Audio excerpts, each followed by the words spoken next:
Title: NCAA's Slam Dunk Investigation, A Foul or Fair Play?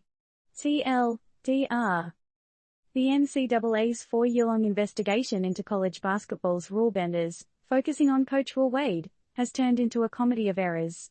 While trying to be the top enforcer, the NCAA's Independent Accountability Resolution Process, IARP, ended up looking like an epic waste of time, making their efforts seem more like airballs than slam dunks. Full report.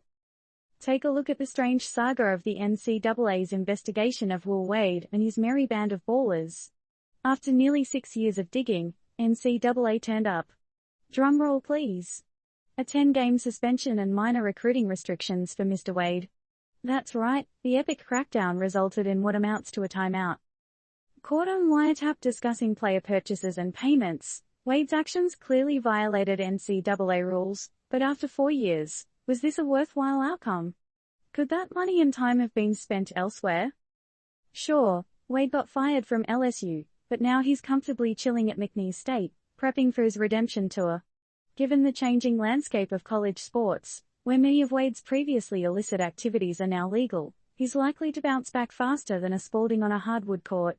Maybe the NCAA's regulatory hammer should have fallen harder, but the ARP decided to play it soft. Their verdicts have consistently been more fizzle than sizzle, leaving us to question, are they the biggest time and money sink in NCAA history? The ARP was birthed from the Rice Commission, an initiative led by former Secretary of State Condoleezza Rice. The objective? Root out the corruption. The method? Bring in the big guns, pro-investigators and lawyers.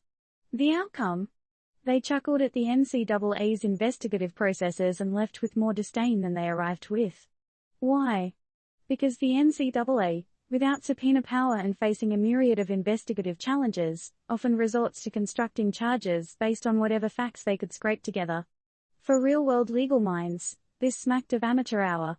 Now, NCAA, under new President Charlie Baker, is attempting to pass legislation that would give them greater authority to enforce their own rules. But as we sit back and reflect on this drama, we have to wonder, was the problem not with the enforcement, but with the rules themselves?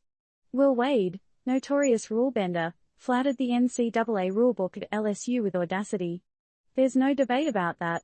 But the issue is not how many games Wade will be benched at McNeese State. The larger problem is that NCAA has lost the debate on whether paying players is wrong, even if it comes directly from a coach's bank account. In today's climate, players needing money for essential needs can turn to name, image, likeness, NIL, avenues. All legal. All above board. Isn't this system a much better choice than trumped-up charges and pointless trials?